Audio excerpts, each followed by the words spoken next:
네, 오늘 장 랭킹5 시작해 보도록 하겠습니다. 고민되는 부분 많으신 시간대일 것 같습니다. 같이 이야기 나눠보죠.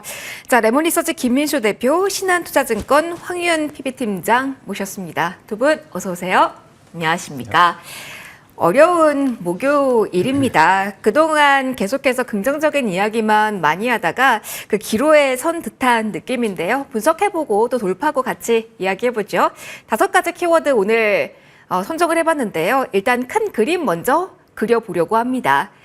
빠르게 올라왔기 때문에 지금 피로감일지 궁금한 부분들이 많아서 지수의 위치와 수급적인 부분 따로 하고요. 그리고 그 내부에서 어느 쪽이 가장 많이 흔들리는지 그 이야기는 또 나눠서 해보도록 하겠습니다. 지수 수급 먼저 좀 챙겨보도록 하죠. 김민수 대표님과 먼저 이야기 나눠보겠습니다. 오늘 장에서 양대 지수가 장중에는 2%까지 저점이 나왔고요. 저점 대비로는 살짝은 지금 올라왔다라고 하기도 좀 민망하긴 하네요. 그래도 지금 1%대 하락인데요. 대표님, 먼저 이 부분부터 많이 궁금하더라고요.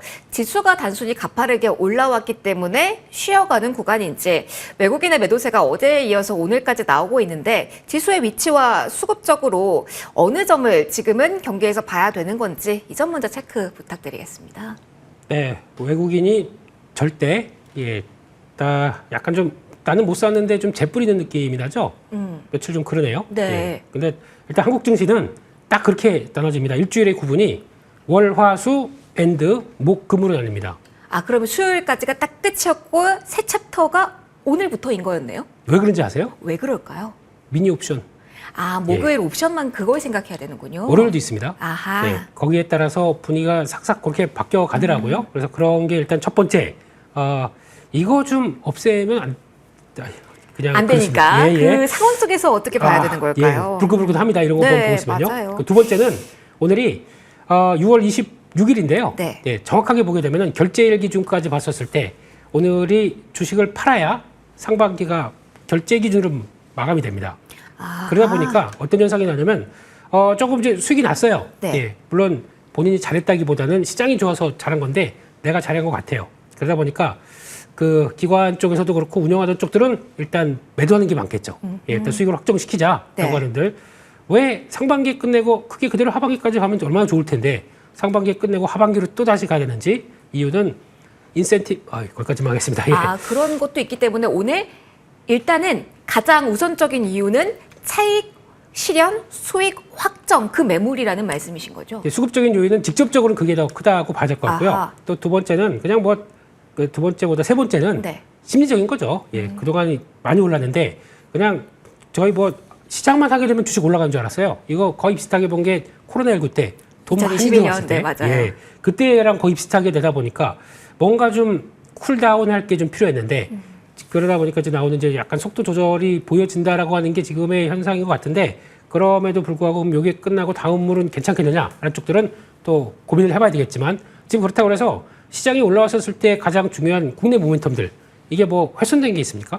그건 아니죠. 없죠. 뭐 유동성 네. 아직 뭐 시작도 안 했죠. 뭐 추경부터 하지 않고 벌써 자금 이제 막 들어오기 시작하는 과정들이다 보니까 또 한쪽으로는 신용잔고 많이 올라갔다고 해서 부담으로는 보는데 물론 올라가다 보니까 부담이긴 하겠지만 신용잔고 비율이나 네. 흐름을 그러니까 이탁금과 관련된 잔고 비율로 보게 되면 그렇게 높지는 않다고 생각하고 있고요. 그런 쪽에서 또 변화를 보게 되면 아무래도 이제 외국인들 수급과 관련된 쪽들이 조금 좀 주춤하고 있는데 그런 쪽들도 아직 뭐 이게 국내 모멘텀과 함께 같이 봤던 내용들이 좀 끝이 아니기 때문에 여전히 모멘텀이 끝났다라고 보기는 어렵고요. 계속 이런 장중이라도 이런 과정은 들어올 것 같아요. 네, 출렁이면 과정은 들어오는데 그만큼 나를 테스트한다라고 생각하시고 이럴 때마다 매매했다가도 좀 주된 종목들, 주도 종목들 쪽으로 계속 올겨서 그쪽으로 좀 리밸런싱 하는 쪽들이 제일 필요하겠죠. 역시 그냥 속도 조절이다 이렇게 보고 있습니다. 알겠습니다. 주는 뭐 잠시 후 또 이야기를 하겠지만 정책이 아직까지 쥐고 있다로 제가 일단은 정리를 하고 가도 괜찮을까요, 대표님? 네. 알겠습니다. 그러면 그럼에도 정책이 오늘 좀 많이 흔들리고 있어서 여기 따로 좀 점검을 받아보도록 할게요. 황 팀장님과 이야기해봅니다. 지수가 흔들림 나오고 있는 가운데 그동안 정책 관련주의 힘이 강했잖아요. 네. 폼 하면은 뭐 스테이블 코인과도 연결고리가 있을 거고 AI와 연결고리도 있을 거고 상법 이 키워드도 있는데 이쪽의 하락폭이 심상치 않다라고 걱정하시는 분들도 분명 계실 겁니다. 오늘 하락에 이 관련 모멘텀 가진 종목들의 파란불 어떻게 보고 계실까요, 팀장님? 뭐 이게 나중에 결과론으로 뭐 말씀드려야 될 수도 있지만 네. 뭐 오늘 당장은 10% 정도 뭐 카카오나 네이버 그룹주들 뭐 AI 소프트웨어 관련 주식들이 좀 심하긴 합니다만 앞에 대표님께서 말씀해 주셨던 것처럼 오늘은 지극히 수급적인 요인이 많이 큰 것 같습니다. 어제 미국 시장도 마이크론이 오늘 새벽에 실적 발표 잘 했고요. 네. 그리고 특별한 이슈는 없었거든요. 그렇기 때문에 오늘 우리나라 시장은 말씀해 주셨던 수급적인 요소가 가장 큰 것 같습니다. 반기에다가 분기 리밸런싱 같이 겹쳐 있는 이제 윈도우 드레싱이 있는 날이기 때문에 항상 우리가 주식 투자하면서 항상 생각을 해봐야 되는 게 반기와 분기, 특히 반기 같은 경우에는 수급이 이제 변화가 많이 있을 거기 때문에 잘 주의를 깊게 보셔야 되는데 특히 반대로 오늘 현금을 좀 미리 갖고 계셨다라고 하면 오늘 같은 날 또는 내일까지 해서 분할 매수 하시기에는 저는 아주 좋은 위치라고 봅니다. 그렇기 때문에 지금 시장 뭐 긴 호흡으로 보면 네. 많이 올라가는 주식, 뭐 5배, 10배 났던 주식들 보면 중간중간에 여러 가지 이런저런 이슈로 뭐 5%, 10%씩 조정받는 날 충분히 있었거든요. 그렇기 때문에 오늘은 그냥 어쩔 수 없이 겪는 성장 주식들의 그냥 하루 단기 조정이지 않을까 싶습니다. 시장 전체적으로 외국인들이 팔 물량이 없습니다. 그러니까 올해 연간으로 여전히 11조 정도 순매도거든요. 그러니까 5월달, 6월달 들어서 외국인들이 매수가 들어와서 그나마 좀 줄은 거지. 네. 여전히 연간으로는 순매도입니다. 그러면 지금 이제 새로운 정부 들어오고 나서 이제 상법 개정안 그리고 지정학적인 리스크들이 하나둘씩 조금 이제 좀 해소가 되는 국면이라고 하면 외국인들이 안 살 이유는 없다라고 보거든요. 그리고 지금 계속적으로 일본이나 우리나라 달러화가 상대적으로 계속 강세가고 있어요. 그렇기 때문에 한국 시장에 대한 또는 이제 대한민국에 대한 주식, 대한민국을 산다라고 하면 언제든지 또 외국인들은 다시 들어올 수 있을 거라고 봅니다. 그렇기 때문에 대외 리스크가 거의 하나도 없는 상황, 그리고 금리 인하에 대한 이야기가 한 번 더 나오고 있는 상황에서 굳이 한국 주식이 오늘 그냥 단순하게 뭐 차익 실현이 나오는 그 날이다. 하셨던 대로 위클리 옵션 영향도 좀 있는 것 같고요. 그렇게 되면 목요일 날 이런 변동이 좀 세면 그 다음 날은 또 반대급부가 많이 나오거든요. 그렇기 때문에 오늘 종가나 내일 정도에는 또 좋은 이제 또 마지막에 또 수급이 좀 들어오는 그런 영향을 좀 받을 것 같아요. 선물 시장에서 특별한 움직임은 없기 때문에 괜찮다고 봅니다. 그리고 정책 주식들 이제 시작이거든요. 이제 시작이에요. 다만 이제 우리가 내러티브와 넘버스 얘기를 하잖아요. 네. 그렇게 되면 좀 조심은 해야 돼요. 왜냐하면 특히 이제 AI 소프트 이제 7월 달 들어가면서부터는 이제 실적 발표 시즌 들어갑니다. 7월 중순 지나고 나면서부터. 그러면 아무런 거 없이 그냥 말 그대로 모멘텀으로만 올라온 주식들이라면 조금 조정을 당연히 나올 수밖에 없는 상황입니다. 그렇기 때문에 결국 우리가 1분기, 그러니까 5월달 대선 이후에 세게 올라왔던 주식들을 보면 실적보다는 내러티브로 멀티플을 먼저 당겨 올려서 주가가 올라온 주식들이 대부분입니다. 그러면 이런 주식들은 사실 아직까지는 그 부분에 대한 실적이 없는 상황이기 때문에 당연히 조정이 나올 수밖에 없는 상황. 지금 카카오 네이버가 딱 그런 양상이라고 봐요. 그렇기 때문에 그러면 1월달, 2월달 주도주였던 실적이 좋아서 올라왔던 종목들이 다시 7월달에 주도주로 나올 확률이 저는 매우 높다고 봅니다. 다만 이제 오늘 센 주식들을 더 주의 깊게 많이 보셔야 될 것 같고 아직 모멘텀이 제대로 나오지 않은 뭐 대북과 관련된 주식들도 충분히 7월달에는 모멘텀 트레이딩을 해볼 만한 구간으로 판단은 되는데 충분히 오늘은 종합을 해보자면 정책주들 단순 조정, 대형주들 단순 조정 이렇게 보시면 좋겠습니다. 빌미가 될 만한 게 없을지 짧게 하나만 더 팀장님 체크하고 넘어가도록 할게요. 상법 개정안이 언제 국회에서 처리될지 이것도 하나의 관전 포인트가 되는데 워낙 뉴스가 많이 나와서 헷갈립니다.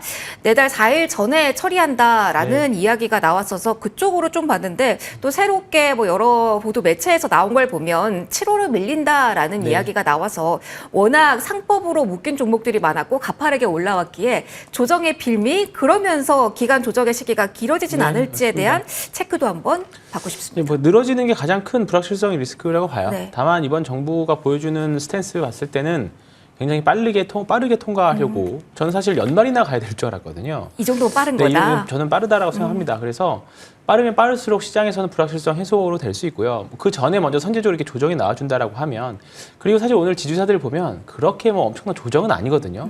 우리가 최근 몇 주 동안 매일매일 엄청난 급등들을 봐왔기 때문에 이 정도 조정도 뭔가 아쉬울 뿐이지 언제든지 나올 수 있을 만한 위치에서의 조정입니다. 그리고 코스피나 코스닥 지수들 보면 이격을 굉장히 좀 많이 벌여놨기 때문에 언제든지 차익 실현 욕구가 높아진 상황에서 그냥 하락하는 날 중에 하나다 이렇게 보시는 게 가장 편할 것 같습니다. 수급적인 영향이 두 분 모두 크다라고 이야기를 해주시면서 정책주가 가지고 있는 모멘텀은 이상무, 일단 큰 틀에서는 이렇게 진단 분석 내려주셨습니다. 그러면 조금 더 들어가 보도록 하죠. 반도체에 대한 흐름이 어디까지 갈지, 어떤 방향성으로 제시가 될지 여기에 대해서 포커스 맞춰보도록 하겠습니다. 일단 오늘 반도체 이야기하면서는 마이크론과 엔비디아 이야기도 같이 하게 될 것 같은데요. SK 하이닉스 먼저 이야기 중점적으로 김민수 대표님과 시작해 보도록 하겠습니다. 이렇게 갈립니다. 덜 오르고 더 오르고가 아니라 SK 하이닉스 같은 경우는 30만 닉스 이야기가 오늘 나오는데 삼성전자는 더 멀어집니다. 어떤 시각으로 봐야 될까요? 대표님, SK 하이닉스를 보면 반도체 로해 수급은 기대를 할 만하나 더 하이닉스 향 HBM은 이쪽으로 정해진다라고 봐야 될지, 오늘 미국장에서 나온 이슈 소화하면서 나오는 국내 반도체 지금 오후까지 흐름은 어떤 포인트를 가장 유력해서 봐야 되는지 정리 먼저 해주세요. 네, 하이닉스마저 밀렸으면 오늘 폭이 더 클 뻔했네요. 그러니까요. 그래도 네. 지켜주는 그래도 고마운 친구. 맞아요. 고마운 존재긴 합니다 오늘. 예, 만나면 좋은 친구. 네, 그렇게 그렇게 봐야 될 것 같은데, 일단 지금 흐름이 반도체 쪽은 그렇게 보셔야 될 것 같습니다. 예전에도 반도체 얘기 나올 때 너무 벌리지 말자. 네, 압축해서 네. 하이닉스 필두로 딱 해서 한두 종목만 딱 가져가는 게 제일 좋겠다라고 얘기를 드렸던 이유가, 그냥 이쪽이 그러니까 시장의 주도를 뭐 하려고 했었으면, 그러니까 만약에 이제 반도체가 시장을 주도를 했었다라고 하게 되면 삼성전자 여기 있으면 안 되고요. 지난 3,000포인트 때 얼마였습니까? 8만 전자였습니까? 거기 갔을 거고, 하이닉스도 그러니까 그만큼은 못 갔겠죠, 오히려. 그러니까 둘 다 같이 왔다 갔다 하면서 가게 되면, 그럼 그때는 뭐 어떤 변화가 나왔냐면 소부장이 아마 2배, 3배 나온 종목들이 속출했을 겁니다. 그만큼 메모리 업황에 대한 강한 기대와 함께 변화가 들어왔는데, 어제 보다 보니까 마이크론 테크놀로지에서 그런 얘기를 했죠. 우리가 물론 BHBM 쪽에서도 성과를 냈다. 하지만 HBM이 50% 성장했다. 그러니까요. 이 얘기가 나왔다는 얘기는 무슨 얘기냐면 HBM 때문에 우리가 이만큼 실적을 끌어올렸고, 다음 분기에 가이던스도 이만큼 확 줄 수 있겠다라고 하나 보면은 핵심은 거기에 있다고 봐야 되겠죠. 그러니까 HBM 쪽에서 그러면 지금 가장 시장에 HBM 많이 필요로 하고 끌고 간 쪽은 엔비디아 쪽이고, 그리고 거기다 보니 같이 발이 아니라 한 몸이죠. 네. 한 몸으로 되어 있는 하이닉스가 당연히 그럴 수밖에 없는 거고, 삼성전자는 죄송하지만 아니지 않습니까? 아직까지도 쿨 테스트 얘기 이제 안 나오네요. 네, 나올 때가 됐는데. 계속 기대감만의 영역에 있다 보니까 안 된다. 그렇죠. 그걸 좀 들어가야 그다음에 저희가 좀 밸류를 좀 주겠다라고 하는 쪽인데, 지금 전혀 그게 안 되다 보니까 이런 쪽으로 약간 한쪽으로만 갈 수밖에 없는 그런 시장의 현실이 중요할 것 같고, 그렇게 되면은 그러니까 소부장 쪽에도 그걸 봐야 되겠죠. 그러면은 HBM 쪽을 좀 더 강화시키기 위해서 나오는 여러 가지 쪽에서 장비가 아니라, 지금 장비 쪽은 저희가 정해져 있습니다. 그리고 또 HBM 들어가는 장비는 들어가는 게 우리나라 장비가 주력이 아니라 일본 장비나 아니면 해외 쪽의 장비가 더 많습니다. 그러다 보니까 우리 쪽의 주력이다라고 하게 되면 일단 아시는 한미반도체와 한화비전 두 정도라고 봐야 되겠죠. 그쪽 축과 함께 성과를 낸다라고 하게 되면 차라리 소재 쪽이 더 낫겠죠. 그러다 보니까 소재 쪽이 요즘 더 강하다라는 게, 한솔케미칼 여기까지 왔던 거의 부분들도 한번 가만히 생각해 보시게 되면은 지금은 소재가 강한 장이다라고 보셔야 될 것 같고, 거기서 유추하게 되면은 일단 SK 하이닉스는 단기적으로 이제 실적 모멘텀과 함께 여기까지 올라가다 보니까 살짝 조정받고 실적 발표 때 한 번 더 가게 되면은 고기가 단기적으로 또 약간 좀 무거워지겠죠. 그런 쪽에서 여기가 어차피 조정받게 되면은 덜 간 삼성전자를 늘리는 게 아니라 어느 정도 하이닉스를 다시 늘려야 되는 게 맞겠다라고 바라보면서 두 가지 축은 하이닉스와 소재주 이상입니다. 알겠습니다. SK 하이닉스와 소재주 이렇게 이야기를 해주셨습니다. 반도체 아무래도 보유하고 계신 분들이 많다 보니까 반도체 조금 더 이야기 나눠보도록 하겠습니다. 황 팀장님께도 질문을 드리면서 삼성전자는을 한 번 더 여쭤보고 싶습니다. 사실 여러 가지 요인이 있긴 하잖아요. 삼성전자 같은 경우는 뭐 배당 이야기부터 시작해서 지분 구조, 뭐 HBM 이외에도 여러 가지 재료가 있다 보니까 오늘 그 외의 재료 영향을 받는 건지도 한번 체크를 좀 하고 싶고요. 반도체 시간이 올 거다라는 이야기가 어제장부터 나오긴 했거든요. 30만 닉스 그리고 한미반도체도 10만 원 선 뚫어냈으니 또 다른 영역에서의 그림도 그려볼 수 있지 않을까라는 고민도 됩니다. 삼성전자의 판단과 그리고 주류를 잡을 분위기 한번 체크를 해주신다면요. 네, 삼성전자 오늘 이 정도면 전 양호하다고 생각하는데요. 양호하다? 네, 지금 추세도 잘 만들어가고 있는 부분들이고요. 계속 말씀드렸던 62,000원의 라인을 넘어가야 본격적인 추세가 나올 수 있을 확률이 높습니다. 뭐 외국인의 수급은 언제든지 매수할 수 있고 매도할 수 있다라고 보는데 올해 5월까지 수급과 5월 이후에 최근 한 달 동안의 외국인들 수급을 보면 확연히 달라졌어요. 달라졌고요. 어떻게 보면 외국인들도 삼성전자를 많이 모으고 있다라고 보실 수도 있죠. 그렇기 때문에 본격적으로 언제 본격적인 삼성전자를 집중 매수에 들어갈 거냐, 그 시기를 아마 기다리고 있을 겁니다. 그 부분에 대한 트리거가 뭐가 될지는 사실 최근에 HBM도 HBM이지만 DRAM 가격도 많이 올라오고 있거든요. 네. 그래서 소부장들도 사실 다 좋아지고 있고 최근에 뭐 반도체 지수도 그냥 양호하게 좀 올라오고 있는 상황입니다. 그렇기 때문에 언제 주가가 본격적인 상승이 나올지는 모르겠습니다만 삼성전자 가지고 계시면 지금은 사실 고민할 필요는 없을 것 같아요.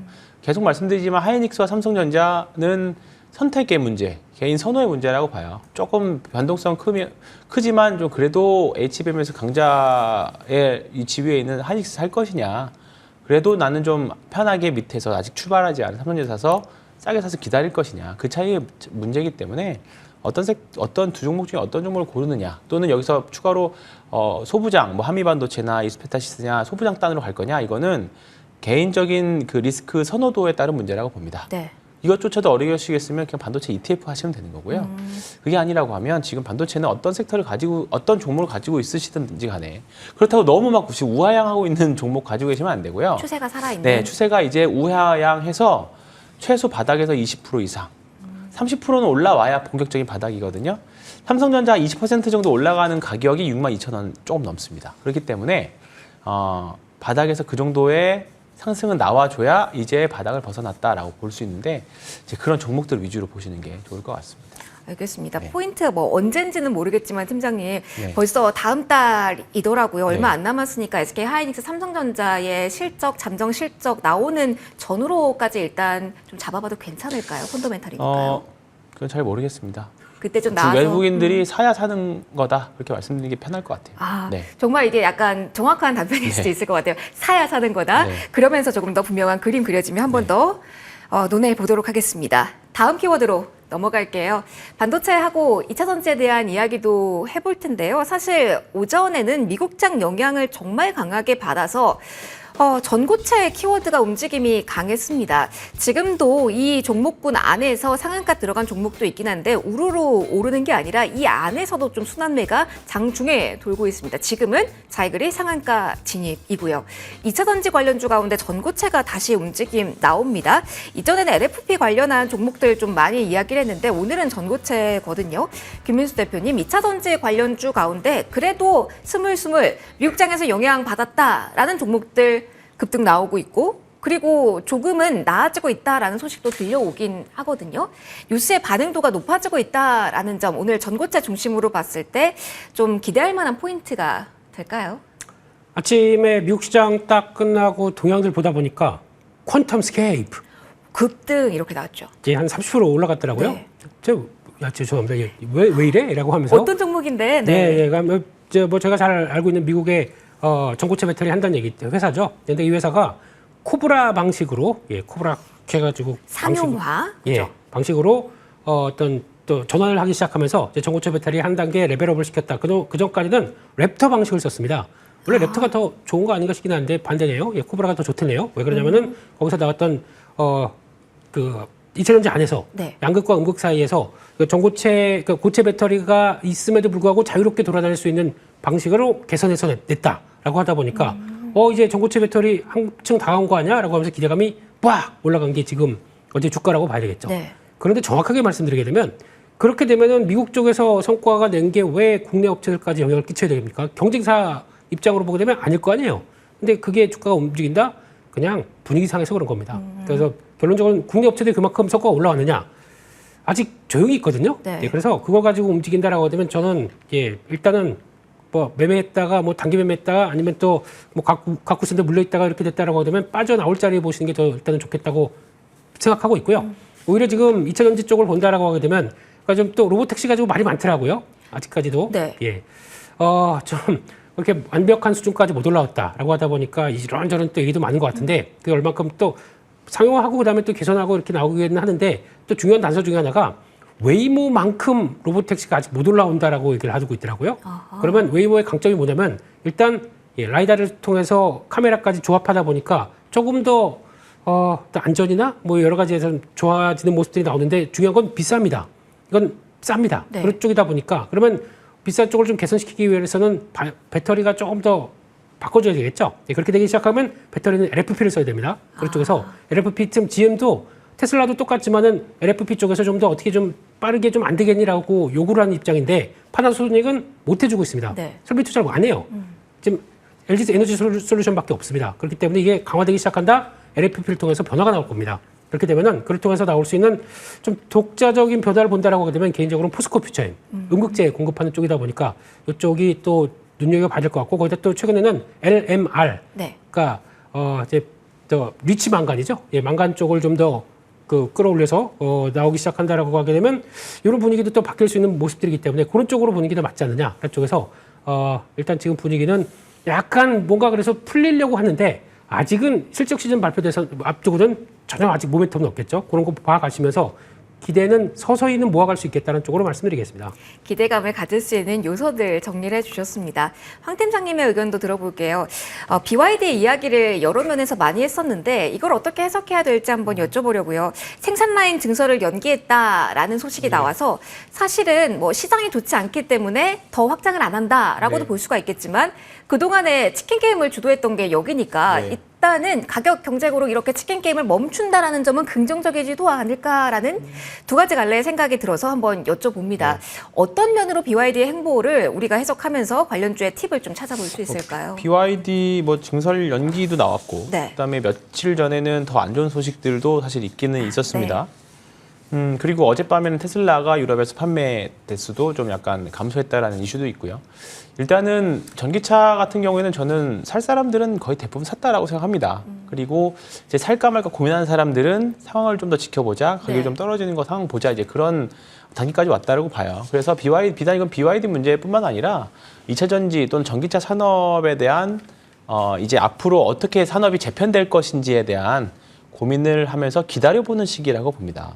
그 주가들이 지금 2차 전지 종목들에 있어서는 다 지금까지 반영이 된 것 같고요.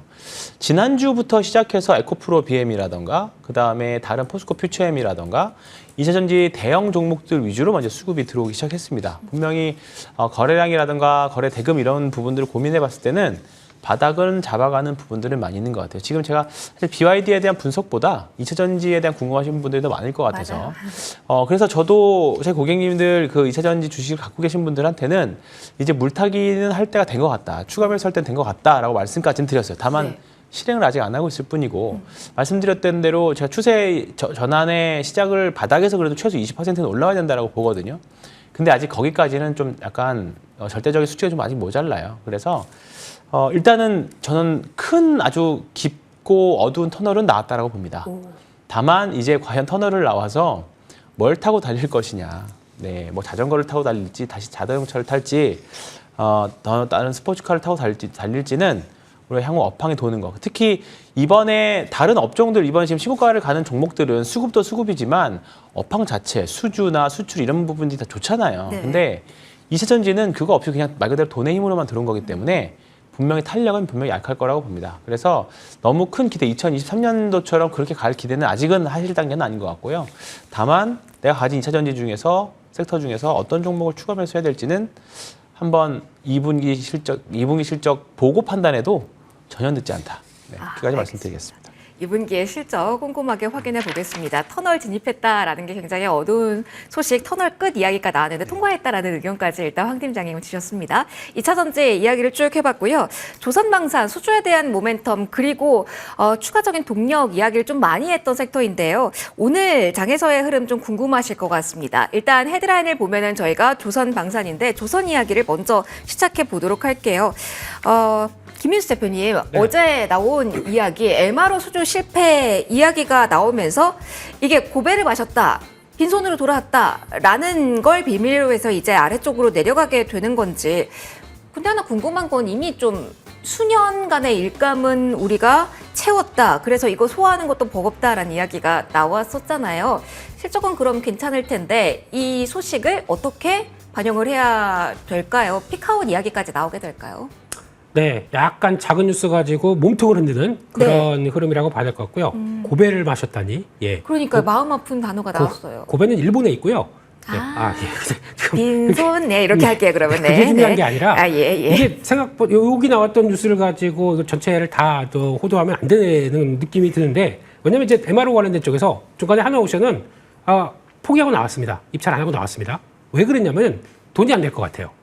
그러니까 지금 저희가 보통 MRO 얘기하면서 이런 얘기 많이 드렸었지만 네. MRO 생각보다 수익성 안 됩니다. 라는 쪽으로 얘기를 드렸었는데 그것도 일단은 참여를 하겠죠. 그리고 이번에 나왔던 게 미국 함정 7함대인가 쪽에 들어가다 보니까 그렇게 큰 규모가 아닙니다. 그런 정도인데도 불구하고 돈이 안 된다라고 생각하다 보니까 그 하나오션 나오고 H랜드는 들어갔는데 결국에는 싱가포르 업체가 가져왔습니다. 근데 그거 보게 되면은 그걸 통해서 모든 게 이제 약간 이게 이제 MRO의 전부라고 아시면 안 되고요. 그만큼 돈이 안 되는데 이게 왜 필요하냐면은 이제 업체들한테 프리미엄이 생기게 되고 그래서 또 따라서 불황일 때 이거라도 유지를 되게 되면은 그만큼의 어떤 완전히 비어 있는데 그거라도 왔다 갔다 해주게 되면은 성과를 낼 수 있다 보니까 거기서 일단 바텀 라인을 깔아준다는 게 가장 중요한 거거든요. 그런 쪽에서 해석을 해야 될 것 같고 게다가 또 앞으로 이게 그러면 이걸로 끝이니까 이제 MRO 없느냐? 아니죠. 그쪽에서 또 더 계속 또 나올 수가 있는 부분은 계속 있기 때문에 그쪽과 관련된 쪽들은 계속 트라이를 하는데 우리 돈 안 되면 안 하겠다. 내가 보면 이건 좋은 것 같아요. 그런 쪽에서 단순하게 MR을 하니까 도움이 되겠다라고 하는 것보다 그게 더 맞을 것 같고 게다가 또 지금 2분기 실적 시즌 앞두고 조선주가 또 흔들리고 있잖아요. 네네. 예, 근데 당연히 그거는 그때 실적 전에 그냥 팔 사람 팔고 놔둔 거라고 봐야 될 것 같고 여전히 이상이 없습니다. 지금 같은 때 좋은 매수 기회로 보셨으면 좋겠습니다. 저가서 좀 문제가 되었던 시절도 있으니까요. 조선 정리해봤고요. 방산도 조금 짧게나마 이야기하고 넘어갈게요.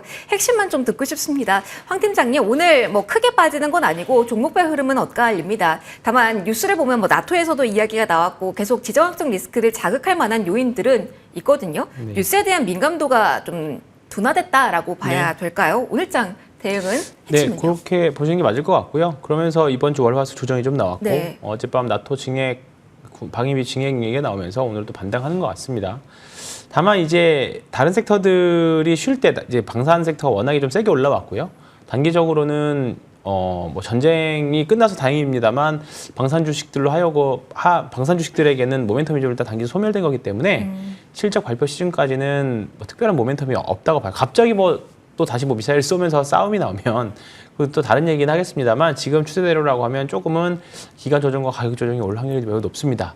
다만 방위비 증액과 더불어서 또 이제 하반기 증액 그 전쟁 이후에는 또 다들 계속 뭔가 수주를 하려고 하는 뭐 자주포라던가 전차라던가 미사일이라던가 수주를 하려고 하는 기사들이 또 하반기에도 기대가 되기 때문에 이번 하락 이용해서 잘 매매해 보시면 하나 에어로스페이스나 현대 로템 같은 경우에는 충분히 하반기에 더 기회가 있지 않을까 생각하고 있습니다. 위기냐 기회냐 네. 이거 궁금하실 텐데 기회 쪽에 무게를 실어주셨습니다. 마지막 키워드 봐야 될 것 같네요. 마지막 키워드에서는 저희 제약바이오에 대한 이야기 할 거고요. 금리 관련한 이슈가 영향을 미칠지 여기에 대해서 고민 좀 해보도록 하겠습니다.